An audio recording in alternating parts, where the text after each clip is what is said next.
తిరుమల తిరుపతి దేవస్థానం బండ్లు వేసుకొని ఓపెన్గా చర్చిలలోకి పోతున్నారు. ఇవాళ బరిదెగించి వెంకటేశ్వర స్వామి నిధులతోటి నడిచేటువంటి యూనివర్సిటీ. గతంలో వీణా నోబుల్ అనే ఒక వైస్ ఛాన్సలర్ వచ్చినుండే పద్మావతి మహిళా యూనివర్సిటీకి రాజశేఖర రెడ్డి పీరియడ్ లోపట.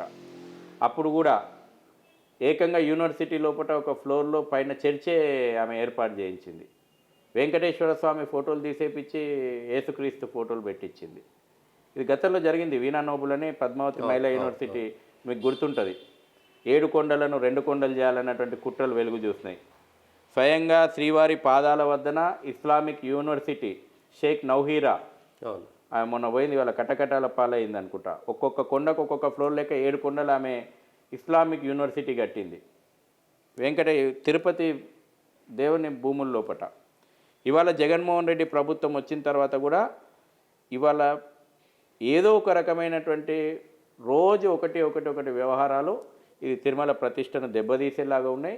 ఈ కుట్రలను మనం ఆపాలంటే ఒకటే, దీనికి తల్లి వేరుకు మందేయాల. తిరుపతి లోపల ఫస్ట్ టీటీడీ లోపల అన్యమతస్తుల ఎంప్లాయీస్ని తీసేయాలా, ధార్మిక పరిషత్తును ఏర్పాటు చేయాలా.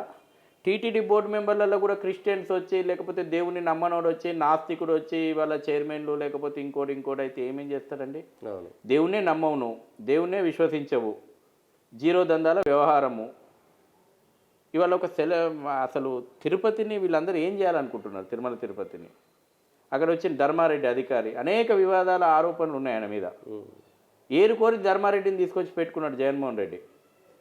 రాజశేఖర రెడ్డి ముఖ్యమంత్రిగా ఉన్నప్పుడు కూడా ధర్మారెడ్డిని ఇవాళ ఆ పోస్టుకు ఆయన సూటబుల్ కాదు. ఒక ఐఏఎస్ సమర్థుడైనటువంటి ఒక సీనియర్ ఐఏఎస్ ఆఫీసర్ ఉండాలా తిరుమల తిరుపతి టీటీడీ ఈవోగా. దానికోసం రూల్స్ను కూడా మార్చేసి రూల్స్కు విరుద్ధంగా ఇవాళ ధర్మారెడ్డిని తీసుకొచ్చుకొని జగన్మోహన్ రెడ్డి ప్రభుత్వం రాగానే పెట్టిరంటే ఆ రోజు నుంచి కూడా మేము అనుమానాలు వ్యక్తం చేస్తున్నాం. ఆయన ఎఫిషియన్సీ ఏందనేది మాకు అనవసరం.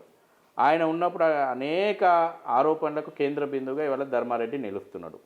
ఫస్ట్ ధర్మారెడ్డిని తొలగించాలా?